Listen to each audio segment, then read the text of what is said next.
The photograph, taken in the year 1809, captures a classroom of children seated rigidly on wooden benches within the modest walls of a rural schoolhouse. The image, now faded and worn by time, holds an unsettling stillness. Each child's face is pale, their eyes hollow, their postures unnaturally stiff. Though the children appear composed, their expressions betray a quiet sorrow, a fragile innocence shadowed by an unknowable dread. This haunting image stands as a silent testament to a tragic chapter in early American history, where a small community faced an unrelenting calamity that claimed the lives of every child pictured, all within the same year. Before we uncover the tragic story behind a class photo that captures the innocence of children who would tragically never see another year, be sure to subscribe and like the video to stay connected with our poignant narratives.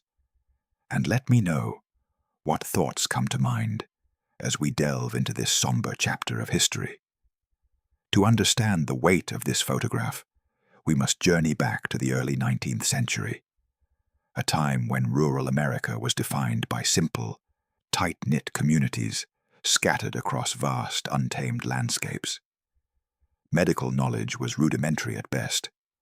Diseases that are now preventable or treatable often swept through towns with devastating speed. Epidemics were common and poorly understood, and the fragile fabric of village life could unravel with alarming ease. The village in question was no different from countless others dotting the American frontier. Its residents were primarily farmers and laborers, bound by shared hardships and mutual reliance. The schoolhouse where the photograph was taken served as a cornerstone of this community, a beacon of learning and hope for the future. Education in such settlements was often a luxury, but it was also a vital instrument for preserving cultural values and preparing the next generation for the challenges ahead.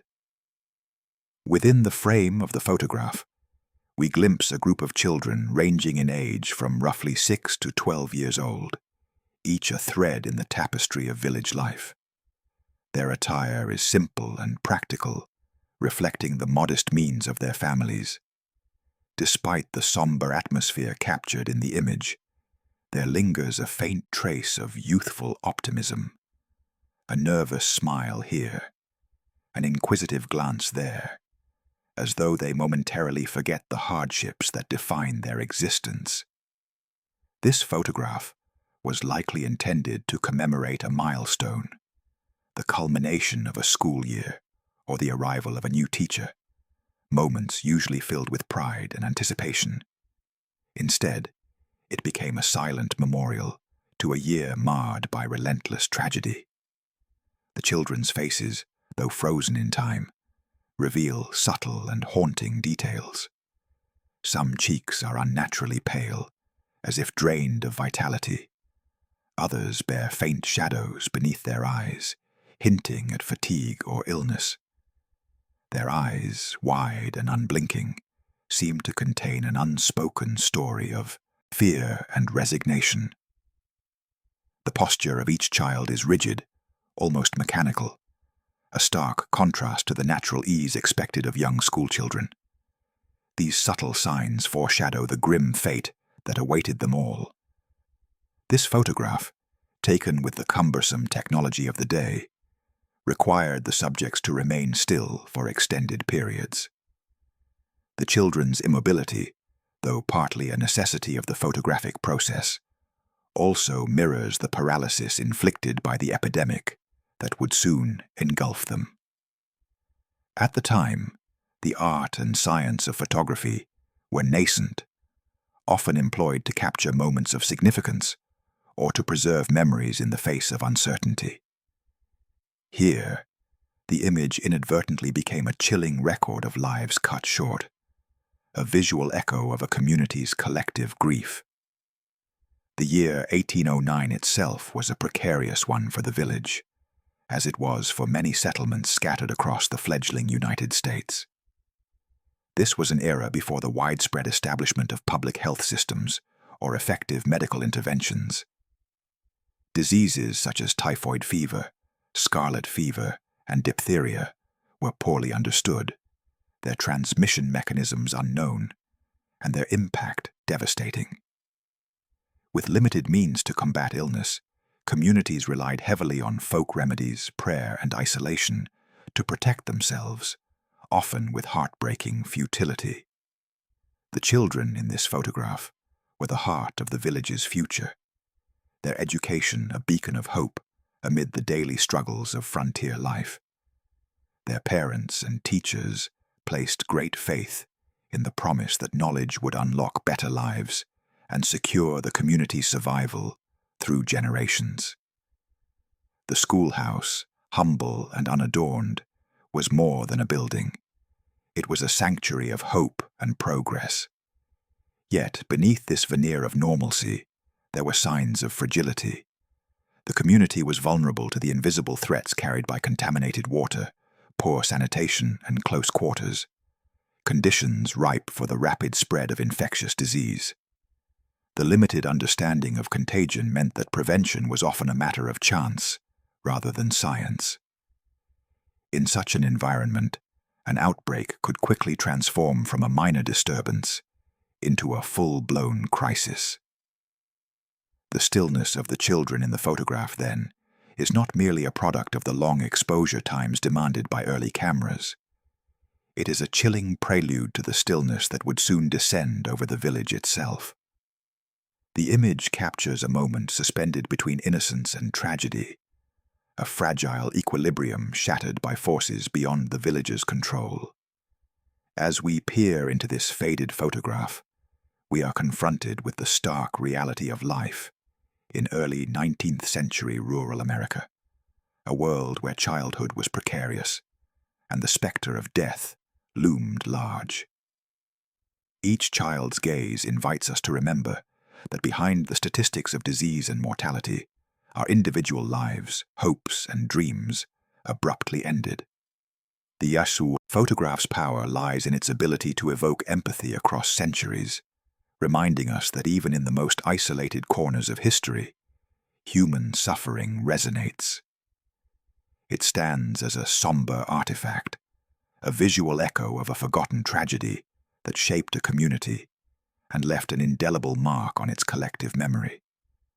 To fully grasp the significance of this image, we must delve deeper into the story of the school and its children, the community's response to the catastrophe, and the enduring legacy left behind. The photograph is but the opening chapter of a tale of loss and resilience, set against the backdrop of a young nation grappling with the fragility of life and the relentless march of disease. In the silence of that 1809 classroom, captured forever in grainy black and white, we find a poignant reminder of the past's shadows, a moment frozen on the cusp of calamity, waiting to reveal the human stories that history often leaves untold. Nestled amid rolling fields and dense woodlands, the small village schoolhouse stood as a humble yet vital institution within the rural community. Constructed of weathered timber and topped with a simple pitched roof, the school was more than a building. It was a symbol of aspiration and unity for the families who lived scattered across the surrounding farmland. In an era when formal education was far from universal, this modest structure offered a rare opportunity for children to learn reading, writing, and arithmetic, equipping them with tools deemed essential for survival and advancement in a rapidly changing world. The schoolhouse had been established only a few years prior, funded by the collective efforts of local families who recognized the importance of educating their young. It was a single-room affair, illuminated by tall windows that welcomed the sunlight during the day, and heated by a central stove that battled the chill of harsh New England winters. The teacher, often a young woman from a nearby town, was entrusted with nurturing the minds and manners of the village's children, a responsibility carried with pride and solemnity. Within this modest classroom gathered the children who would appear in the haunting 1809 photograph. Their ages ranged broadly, from tender 6-year-olds just beginning their lessons to older children on the cusp of adolescence. Each child bore the marks of rural life: sun-kissed skin, worn clothing sewn and mended by caring hands, and a mixture of curiosity and resilience etched into their expressions.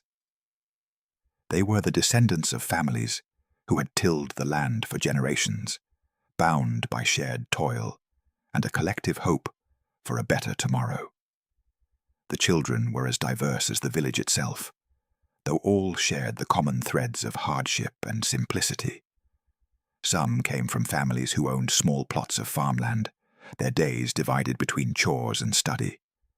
Others were the sons and daughters of laborers, their futures uncertain, but tethered to the rhythms of the seasons and the demands of the land.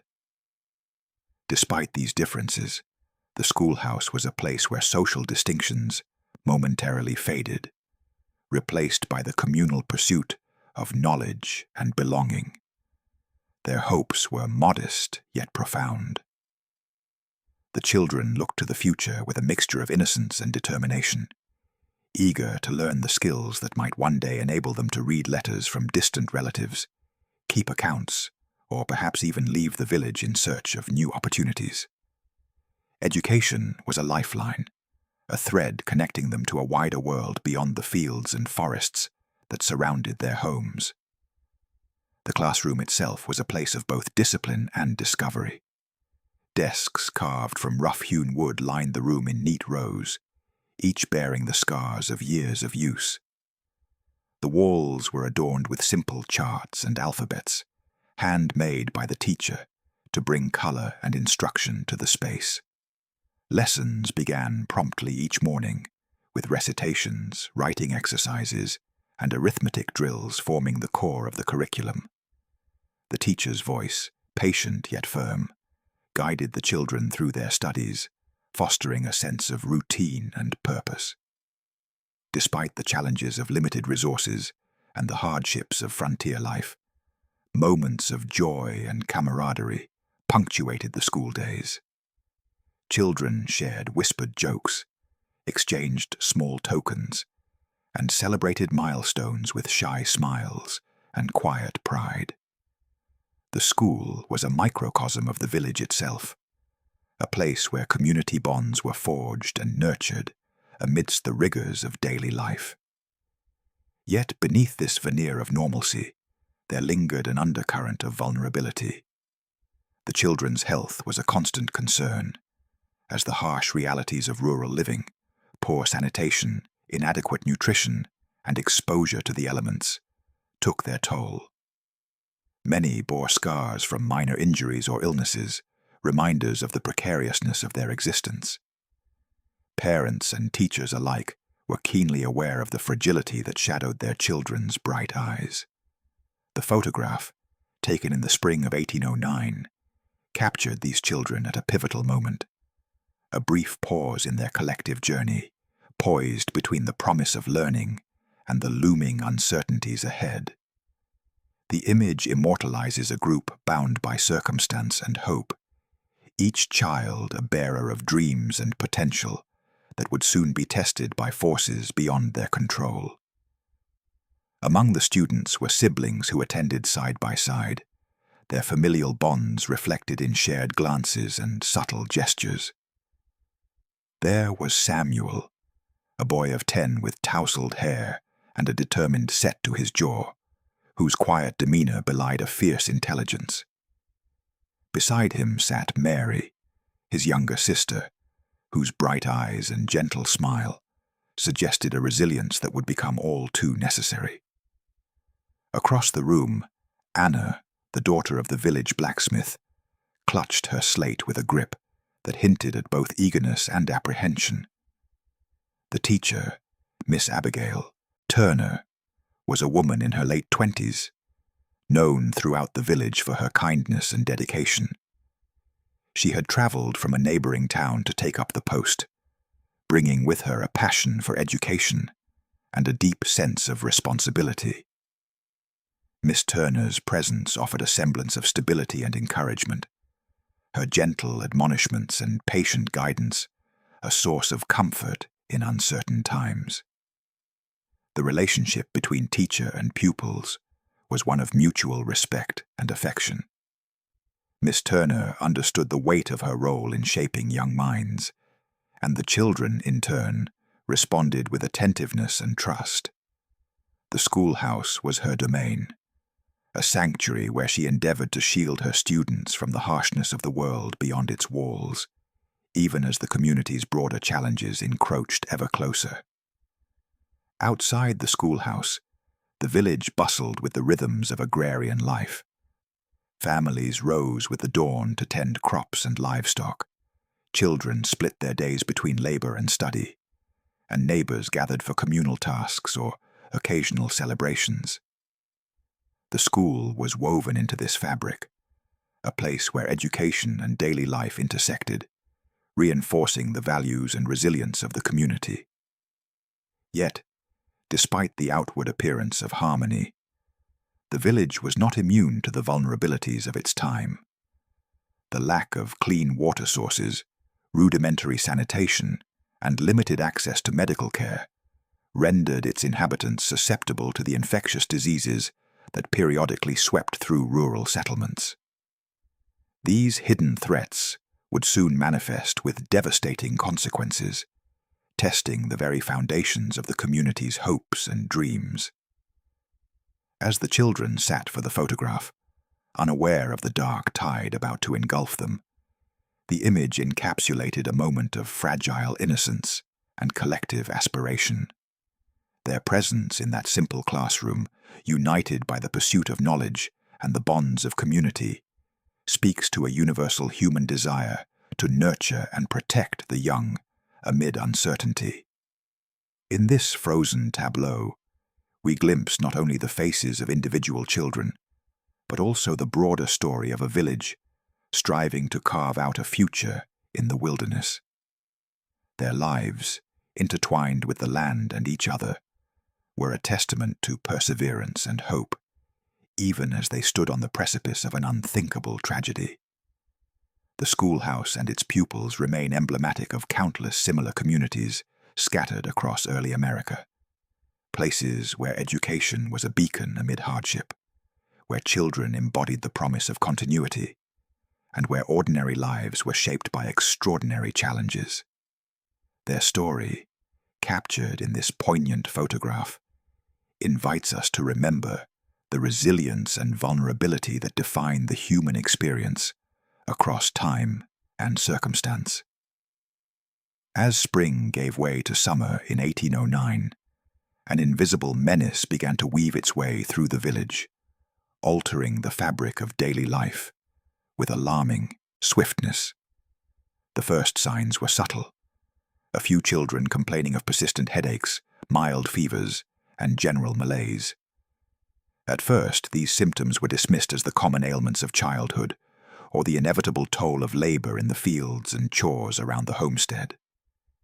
Yet, within weeks, what had seemed like isolated cases coalesced into a full-blown epidemic that no one could contain. The disease struck indiscriminately, moving rapidly from one child to the next, with an efficiency that defied the villagers' understanding. What began as minor complaints soon escalated into more severe manifestations. Swollen glands, rashes spreading across delicate skin, intense coughing fits, and exhaustion so profound that even the youngest could barely rise from their beds. The schoolhouse, once a place of laughter and learning, grew quiet and somber as fewer children attended, their absence a growing source of dread. Parents and community members scrambled to respond, their efforts hampered by limited medical knowledge and scarce resources. Traditional remedies were hastily employed, herbal poultices, steam treatments, and prayers offered in the hope of divine intervention. Families isolated the sick as best they could, but in cramped homes and shared spaces, contagion spread with ruthless efficiency. The village, once a close-knit haven of cooperation, began to fracture under the weight of fear and uncertainty. The initial symptoms perplexed the local healer, a man versed primarily in folk medicine and the few rudimentary texts he possessed.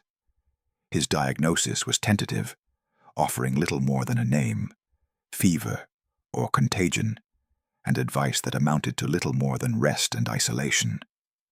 The absence of effective treatments meant that the disease's progression was relentless, and the community watched helplessly as one child after another succumbed. Amid this growing crisis, the schoolhouse became a focal point of both hope and despair. Miss Abigail Turner, the dedicated teacher, endeavored to maintain a semblance of normalcy for the children who remained healthy enough to attend. Her efforts were met with dwindling success as attendance dropped and the fear of contagion gripped families. The once vibrant classroom fell into silence, its empty benches a stark reminder of the invisible enemy at work. The children who fell ill exhibited a progression of symptoms that confounded those who cared for them. High fevers alternated with chills, rashes blossomed, sometimes covering the entire body, and bouts of delirium left the young victims disoriented and frightened. Parents described their children as fading shadows of themselves, their strength ebbing with each passing day. Night after night, vigils were held, prayers whispered in the dark, and tears shed for the innocents struck down. The community's desperation grew palpable. With no access to hospitals or formally trained physicians, the villagers relied on one another, sharing knowledge and resources in a fragile attempt to stave off the epidemic. Yet, the disease seemed impervious to their efforts, cutting a merciless path through the population.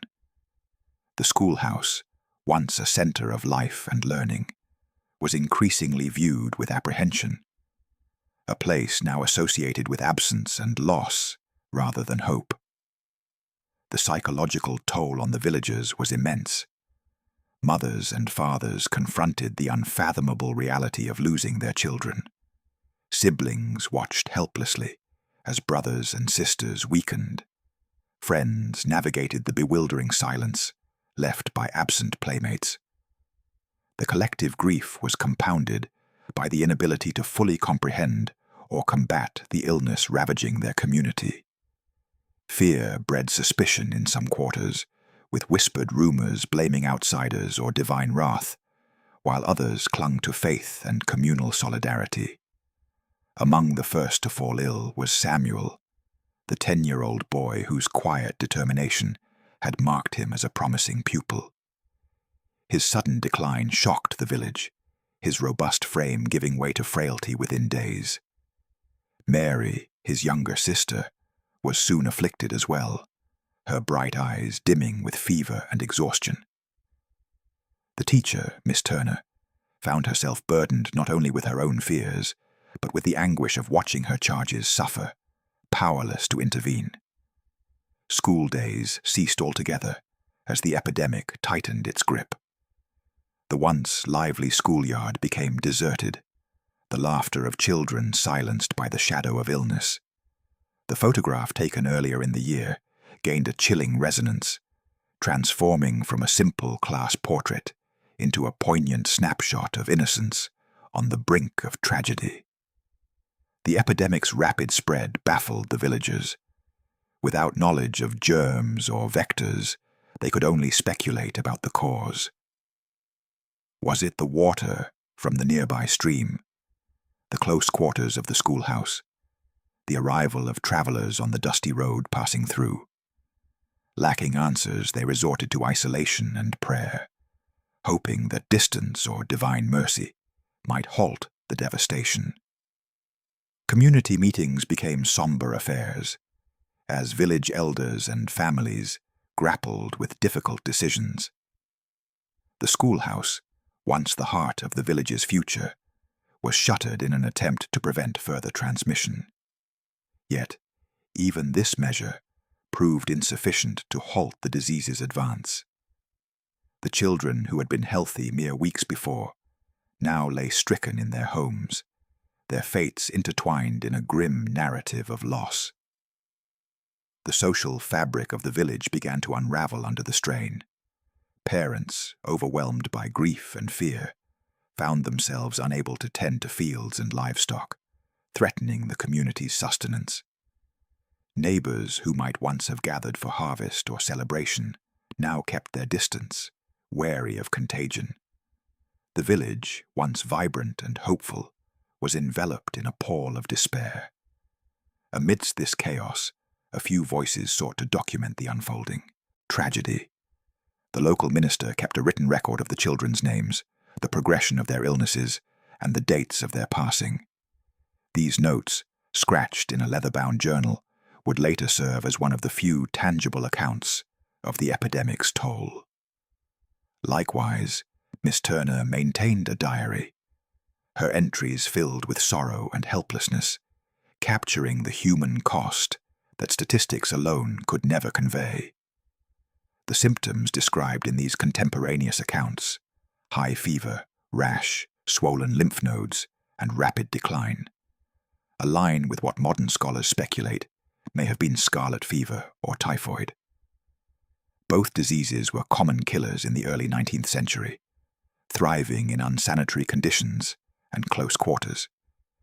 Yet, without the tools of modern epidemiology, the village was left to fight an invisible enemy with no clear strategy or hope.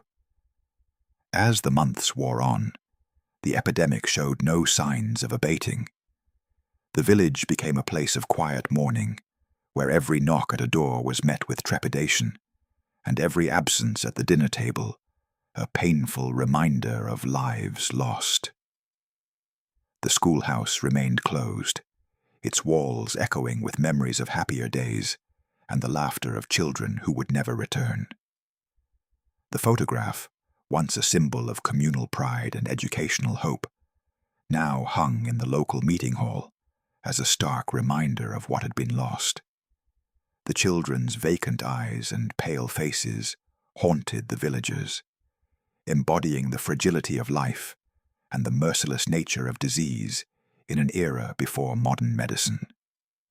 In this dark chapter, the village's story mirrored countless others across early America, where epidemics decimated populations and left scars on communities that endured long after the last victim had passed.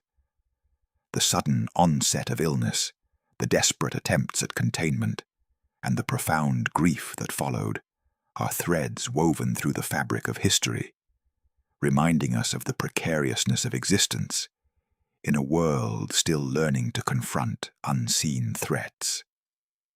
The epidemic of 1809 was not merely a medical event. It was a profound human tragedy, one that transformed a community's future and left an indelible mark on its collective memory.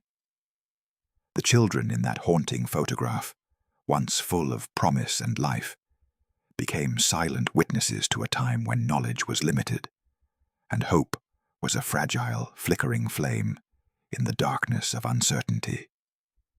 As the relentless epidemic tightened its grip on the village, the community found itself grappling not only with the physical toll of illness, but with a profound emotional and spiritual crisis.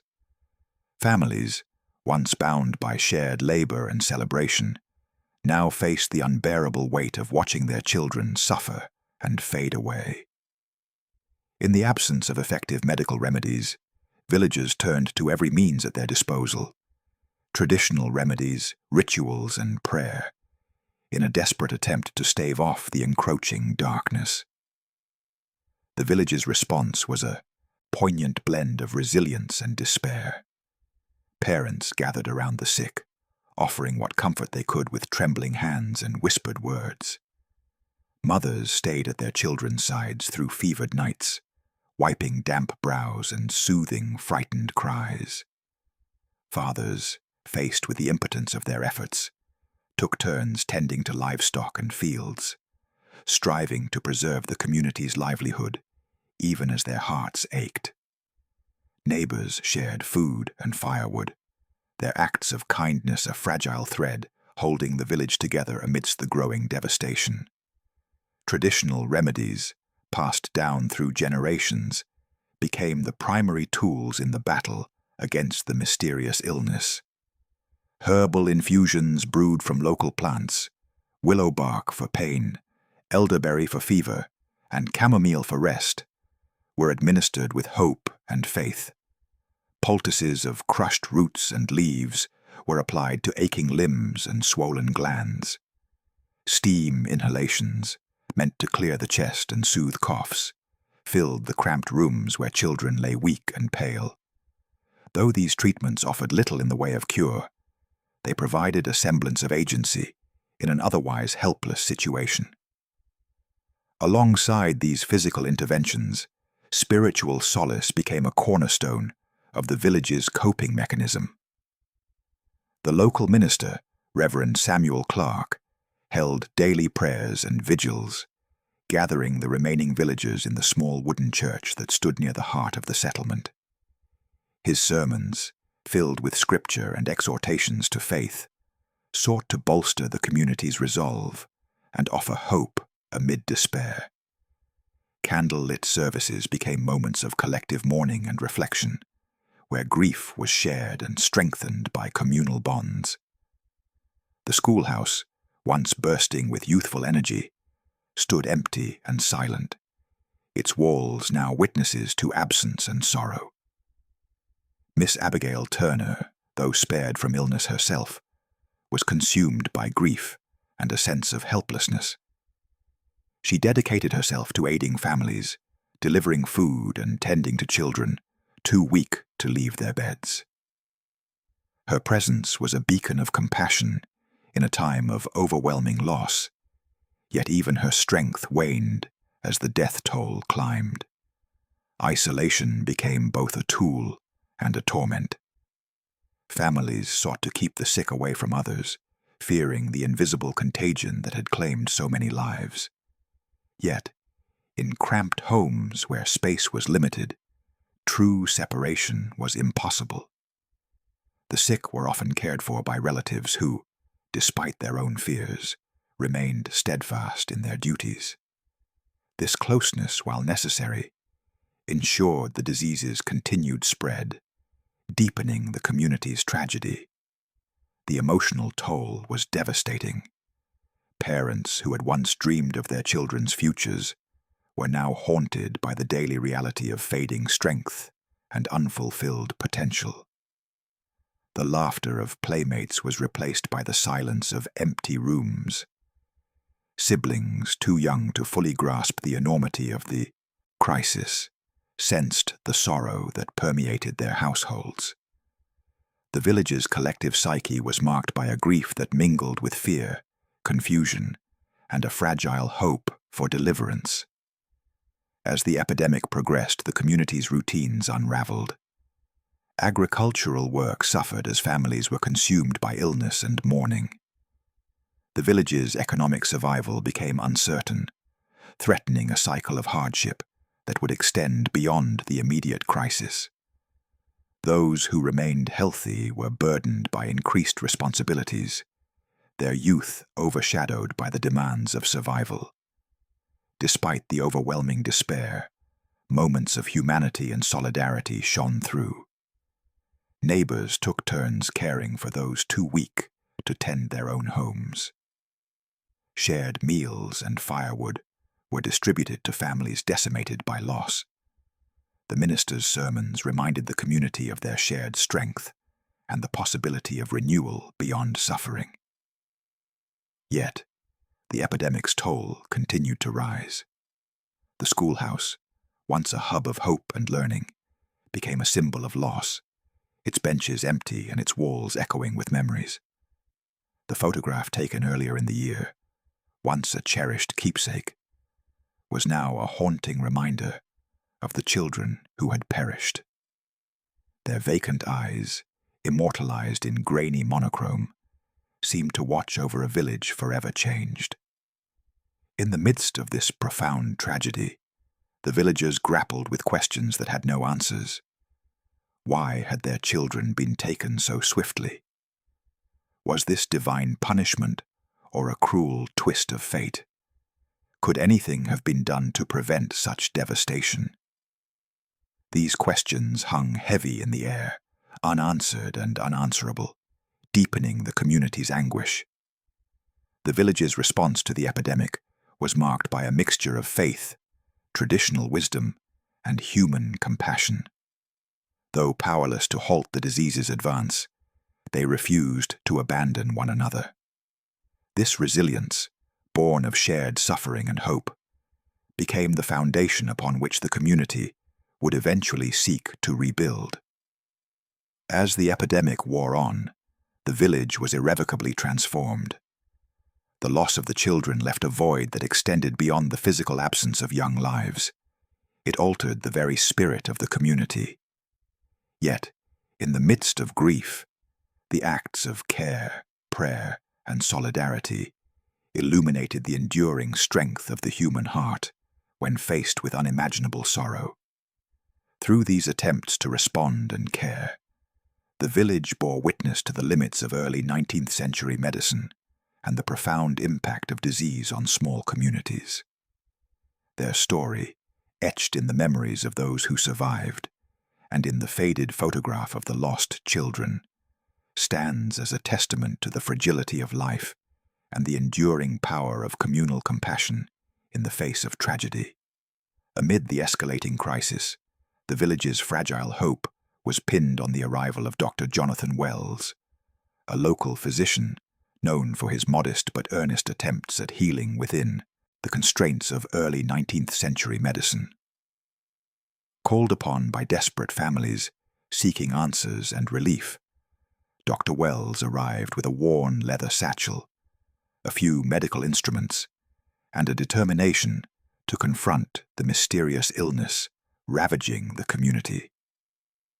His presence, though a source of cautious optimism, soon revealed the profound challenges faced by medical practitioners of the era. Dr. Wells was a man in his 40s, trained in rudimentary medical schools where knowledge was limited, and scientific understanding was often clouded by superstition and incomplete theories. His practice relied heavily on observation, anecdotal experience, and treatments that today may seem archaic or even harmful. Nonetheless, he approached the epidemic with diligence, meticulously recording symptoms and attempting various remedies in his earnest quest to save the village's children. Upon examining the afflicted children, Dr. Wells noted a constellation of troubling symptoms: persistent high fevers, swollen lymph nodes, distinctive rashes spreading across the skin, and episodes of delirium. He observed that the disease progressed rapidly, often leaving little time for intervention. The severity and speed of the illness confounded his expectations, challenging his medical knowledge and forcing him to confront the limits of his craft. With limited diagnostic tools, Dr. Wells relied on careful observation and detailed note-taking. He documented the progression of symptoms, noting which treatments appeared to provide temporary relief and which were ineffective. His journal entries reveal a growing sense of frustration and urgency as he witnessed the toll the disease exacted on the children and their families. In an effort to stem the disease's spread, Dr. Wells advised the community on measures that, though rudimentary by modern standards, represented the best available knowledge at the time. He urged the isolation of the sick, improved cleanliness within homes, and the avoidance of shared utensils and bedding. These recommendations, while logical, were difficult to implement fully in the cramped and resource-limited village environment. Treatment options were limited and often harsh. Bloodletting, a common practice intended to balance the body's humors, was employed on some children, despite Dr. Wells's growing doubts about its efficacy in this particular illness. Herbal remedies, poultices, and fever-reducing concoctions were administered with varying degrees of consistency and success. Pain relief was minimal, and supportive care, rest, hydration, and nutrition became the primary focus. Despite his efforts, Dr. Wells was confronted by the rapid and often fatal progression of the disease. He observed that even children who appeared to recover sometimes relapsed, their weakened bodies succumbing again to fever and exhaustion. The lack of antibiotics, vaccines, or effective antivirals left him powerless to alter the course of the epidemic significantly. His notes also reflect the psychological burden weighing on both caregiver and patient. Parents, desperate and fearful, placed immense hope in his treatments, while children suffered not only physical pain, but the isolation and confusion wrought by their illness and the community's fear. Dr. Wells struggled to provide comfort in the absence of cures, his role shifting from healer to witness of suffering. The doctor's presence temporarily renewed a sense of agency within the village. His daily visits and tireless care offered a glimmer of hope amid despair. Families clung to his assessments and suggestions, even as they mourned the loss of loved ones. His detailed observations would later serve as valuable historical records, shedding light on the nature of the epidemic and its devastating impact. However, the limitations of contemporary medicine were starkly evident. Without knowledge of germ theory or effective sanitation practices, Dr. Wells's interventions were constrained. The disease continued to spread, highlighting the tragic gap between human will and medical capability in the early 1800s. His experience underscored the vulnerability of rural communities to infectious diseases and the critical need for advancements that would only come decades later. The doctor's struggle was emblematic of a time when medicine was as much art as science, reliant on observation, tradition, and hope, rather than empirical evidence and technology. His efforts, though ultimately insufficient to halt the epidemic, reflected the compassion and dedication of early physicians confronting overwhelming odds. As the epidemic persisted, Dr. Wells became a pillar of support for the village, his presence a reminder that even in the darkest times, human compassion and the pursuit of knowledge endure. His records and experiences offer a window into the challenges faced by rural medical practitioners and the heavy toll borne by communities before the advent of modern public health. Through his eyes, we glimpse the anguish, uncertainty, and determination that defined this tragedy. A story etched not only in the faces of the lost children, but also in the tireless work of those who sought to save them. Dr. Wells's journey through the epidemic reveals both the limitations and the enduring spirit of early American medicine, poised on the brink of transformation, yet still shackled by the mysteries of disease and death. As the summer of 1809 waned, and the epidemic showed no signs of abating, the village, gripped by sorrow and a desperate need to preserve what remained of its shattered community, made the poignant decision to capture a final image of the schoolchildren, a last testament to lives soon to be lost. The class photograph, taken in the fading light of a late afternoon, was intended as a remembrance, a way to hold on to the fragile hope and innocence that the disease was swiftly extinguishing. Photography, still a nascent and cumbersome art in the early 19th century, required patience and precision. The village's only photographer, a traveling artisan who had arrived months earlier with his bulky camera and glass plates, was tasked with this somber commission. Setting up his equipment outside the schoolhouse, he sought to capture the children before the epidemic claimed them all. The process demanded that the subjects remain perfectly still for extended periods, a challenge for even the most cooperative children, let alone those weakened by illness or fear. The atmosphere surrounding the photograph was heavy with unspoken grief. Parents and teachers gathered silently, their faces etched with anxiety and resignation. The children, many pale and frail, sat or stood as directed, their eyes wide and vacant, reflecting a mixture of confusion and unease. The photographer, aware of the gravity of the moment, worked swiftly yet carefully, mindful that this image would become more than a mere portrait. It would be a testament to a community on the brink. As the shutter clicked and the glass plate captured the scene, subtle yet unsettling details emerged that would later haunt all who viewed the image. The children's faces, though arranged in neat rows, bore the unmistakable marks of suffering. Cheeks were unnaturally pale, some flushed with fever. Eyes held a vacant, distant quality. Postures were rigid, as if the children were caught between life and something beyond. Shadows played across their features, lending an eerie stillness that transcended the constraints of early photographic technology. The photographer himself later recounted the difficulty of the session, the children's inability to hold still for prolonged exposure, the weight of silence broken only by the occasional cough or whispered prayer. He noted the somber mood that pervaded the gathering, a shared understanding that this image was more than a keepsake. It was a memorial to innocence lost. Upon its development, the photograph sparked a mixture of emotions within the village. For some, it was a cherished memento, a way to remember the children's faces and the fleeting moments before tragedy struck.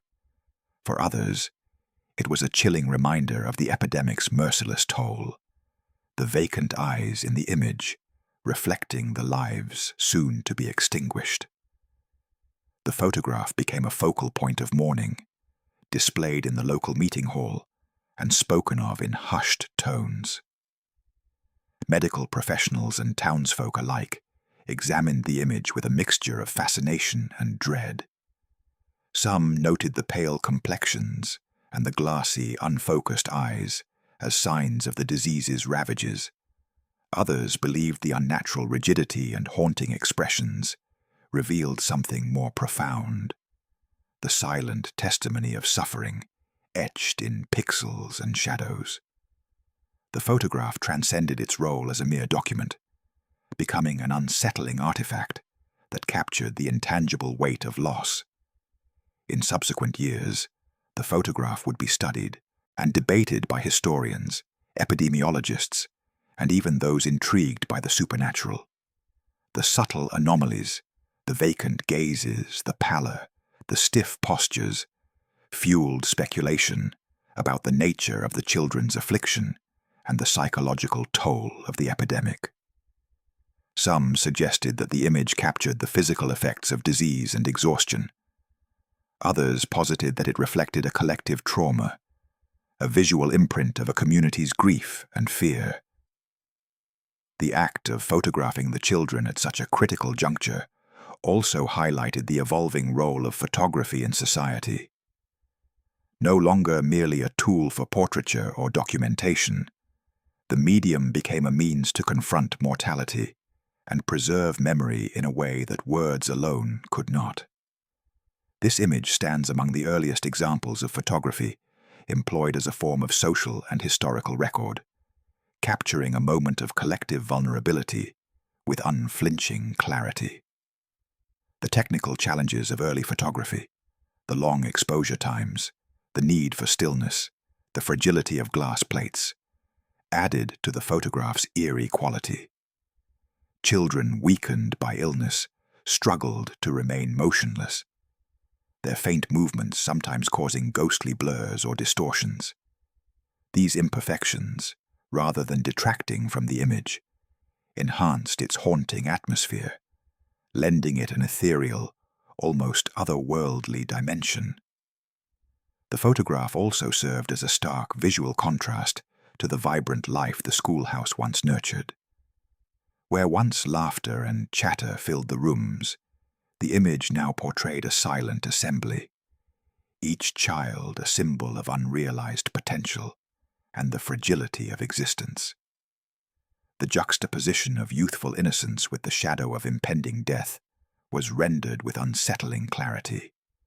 For the villagers, the photograph became a vessel of memory and mourning. It was consulted during moments of grief, passed from hand to hand as a silent companion to sorrow. Parents found in it a way to hold onto the faces of their children, to preserve their identities beyond the ephemeral nature of life. The schoolhouse walls, once echoing with footsteps and voices, were now marked by the image's somber presence. The photographer's decision to undertake this final portrait was both an act of documentation and an unintended chronicle of tragedy.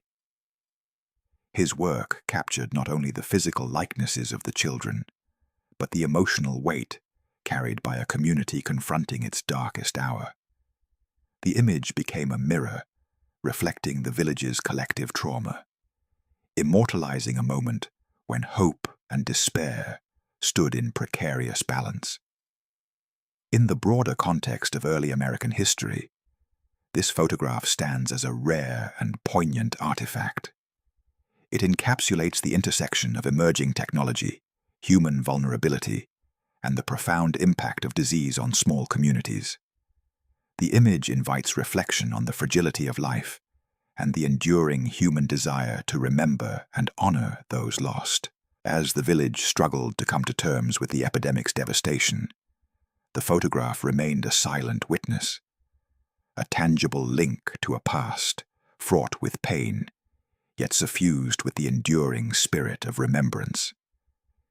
It is a visual testament to the children who once filled the schoolhouse with life and learning, now forever captured in a moment, suspended between innocence and tragedy. The year 1809 drew to a somber close, leaving the village forever altered by the devastating epidemic that had swept through its heart. One by one, the children who had once filled the schoolhouse with laughter and learning succumbed to the relentless illness. The death toll was absolute and unforgiving. Every child captured in that haunting photograph had perished within the same year, their lives extinguished before they had fully blossomed. The impact on the community was profound and multifaceted. Families were shattered by grief, their homes marked by the absence of youthful voices and the weight of sorrow that permeated every corner. Parents who had once dreamed of bright futures for their children now grappled with empty cradles and silent bedrooms. The village, once vibrant with the energy of its youngest generation, fell into an unnatural stillness, its streets quieter and its spirit subdued. The schoolhouse, which had stood as a beacon of hope and education, was abandoned. Without students to fill its benches or a teacher to guide lessons, it became a hollow shell, its doors shuttered and windows darkened. The building, once a center of community life, slowly succumbed to neglect, its walls absorbing the echoes of loss and silence. Over time, nature encroached. The surrounding fields grew wild, and vines crept up the weathered timbers, as if the earth itself sought to reclaim the space marked by tragedy. The village's recovery was slow and tentative. The loss of an entire generation of children left a void that extended beyond personal grief. It disrupted the social fabric and threatened the community's future sustainability. With so many young lives lost, the labor force dwindled, and the promise of continuity was imperiled. Families who had lost multiple children faced economic hardship, their ability to tend land and livestock compromised by mourning and diminished numbers. In the wake of the epidemic, the villagers struggled to rebuild not only their homes and livelihoods, but also their collective sense of hope.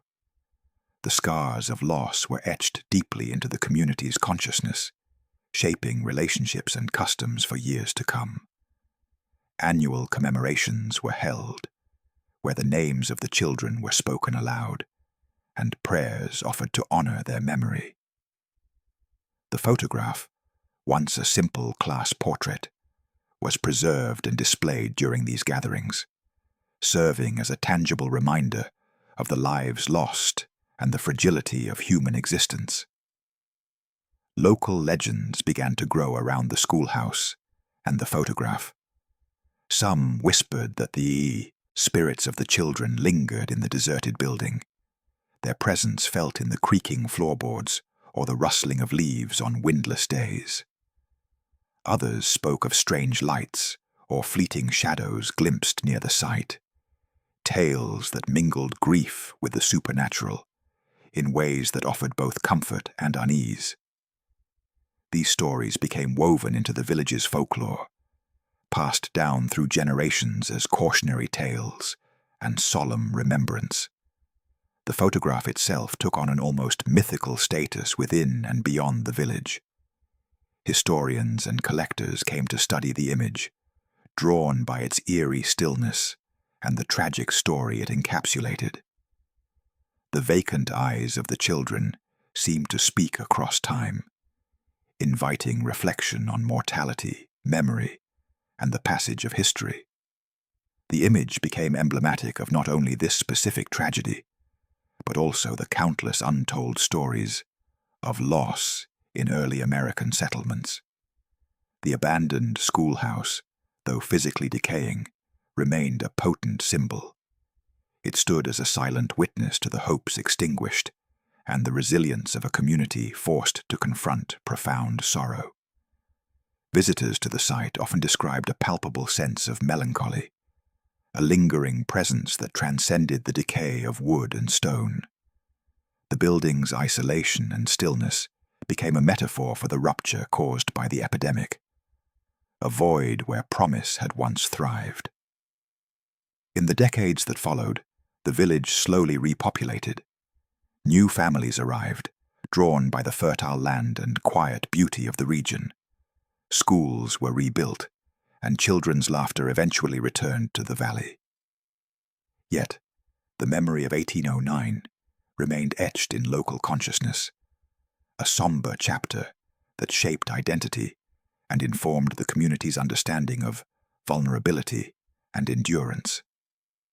The story of the lost children and their photograph became an enduring part of the village's heritage, a narrative passed from elders to youth as a reminder of the past's fragility and the preciousness of life. The image, preserved in local archives and family collections, continues to evoke empathy and reflection, prompting questions about the nature of suffering and the human capacity to remember. This tragedy also served as a catalyst for change. Over time, the village, like many others, began to adopt improved sanitation practices, better water sources, and heightened awareness of disease prevention. The hard lessons learned in 1809 contributed, in small but meaningful ways, to the gradual advancement of public health in rural America. The memory of those lost became intertwined with efforts to protect future generations, a legacy born from pain and resilience. The photograph's haunting presence and the village's story have inspired scholars, artists, and writers, each drawn to the powerful intersection of history, mortality, and memory. The children's faces, frozen in time, remind us that behind every statistic lies a human story, of dreams interrupted, families changed forever, and communities transformed by loss. In the quiet aftermath, the village stands as a testament to endurance amidst tragedy. The schoolhouse may no longer shelter eager students, but its story lives on, in the photograph, in the memories of those who came after, and in the enduring human spirit that seeks to remember, heal, and rebuild. Over 2 centuries have passed since the shutter clicked on that fateful day in 1809, capturing the somber assembly of children whose lives would be claimed by an unforgiving epidemic. The schoolhouse photograph endures as a haunting artifact, an image that transcends time to offer historians, epidemiologists, and the broader public a window into the fragility of early American rural life and the devastating impact of disease on small communities. From a historical standpoint, the photograph has been meticulously analyzed as a rare visual document of childhood, education, and tragedy in an era when such records were scarce. The children's pallid faces and vacant eyes have been examined not merely as physical markers of illness, but as symbols of a broader social vulnerability. Scholars have placed the image within the context of early 19th century America, a time when medical science was nascent, public health systems were virtually non-existent, and rural settlements faced heightened risks from infectious diseases due to limited infrastructure and knowledge. Epidemiologists studying the photograph and the associated records have debated the precise nature of the disease that swept through the village. Contemporary hypotheses lean toward illnesses such as scarlet fever or typhoid fever, both common killers of children in that era, often spreading rapidly in unsanitary conditions. The symptoms described in surviving medical notes, high fever, rash, swollen lymph nodes, align with these diagnoses. The rapid progression and high mortality rate underscore the absence of effective treatments and preventive measures, emphasizing the peril faced by isolated communities. Beyond its medical implications, the photograph serves as a poignant reminder of the social consequences of epidemics. The loss of an entire generation of children disrupted community continuity, strained familial bonds, and challenged the resilience of rural life. The image crystallizes the emotional toll borne by families and neighbors, encapsulating grief and the sudden rupture of everyday rhythms. It invites reflection on how communities, then and now, confront the unknown and grapple with loss.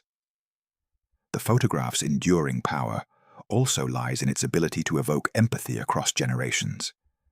The children's faces, frozen in a moment of vulnerability, remind us that behind historical statistics and epidemiological data are individual lives, each with hopes, dreams, and relationships abruptly ended. This humanization of history challenges contemporary viewers to consider the personal costs of disease beyond clinical descriptions. Moreover, the image highlights the evolution of photography as a tool for memory and historical record. In its infancy during the early 1800s, photography was emerging as a means to document reality with unprecedented clarity. This particular photograph stands among the earliest instances where the medium was used not solely for portraiture, but as a testament to communal tragedy. The technical limitations of the time, long exposure times, fragile glass plates, both constrained and contributed to the image's haunting quality, as subtle blurs and shadows imbue the scene with an ethereal resonance. In addition to academic scrutiny, the photograph has permeated cultural and artistic realms. Writers, artists, and filmmakers have drawn inspiration from its stark portrayal of innocence lost and the fragile boundary between life and death. It serves as a muse for exploring themes of memory, mortality, and the human condition, reminding us that the past remains alive in the images we preserve and the stories we tell. The social implications of the tragedy captured in this photograph also resonate in modern discussions of public health and community resilience. The village's ordeal underscores the importance of scientific advancement, sanitation, and education in preventing such widespread loss. It stands as a historical lesson on the consequences of neglecting these pillars of society and the vital role that preparedness and knowledge play in safeguarding populations. Furthermore, the photograph challenges us to confront the limits of historical understanding and the mysteries that persist despite meticulous research. While medical science has advanced dramatically since 1809, The precise details of the epidemic's origin and progression remain partially obscured, inviting ongoing inquiry and reflection. The image, imbued with both clarity and ambiguity, mirrors the complexities inherent in unraveling the past. This visual relic also prompts deeper philosophical questions about human reality and the nature of memory. It confronts viewers with the intersection of presence and absence. The children are both vividly present and forever lost. Their frozen expressions and still bodies are a stark reminder of mortality's inevitability and the fragile threads by which life is held. In doing so, the photograph transcends its historical moment to touch on universal themes that continue to resonate. As researchers continue to explore the epidemic's context and consequences, the photograph remains a crucial touchstone. It anchors abstract data in human faces, ensuring that the tragedy is remembered not just as a footnote in medical history, but as a lived experience with enduring emotional resonance. It compels us to honor those lost by learning from their story and striving to prevent such suffering in the future. In inviting further exploration into forgotten tragedies preserved in old photographs like this one, we open pathways to understanding the complexities of past lives, societal vulnerabilities, and the evolution of human compassion. The 1809 class photograph stands as a testament to the enduring power of images to evoke empathy, challenge assumptions, and connect us across time to the shared threads of human existence.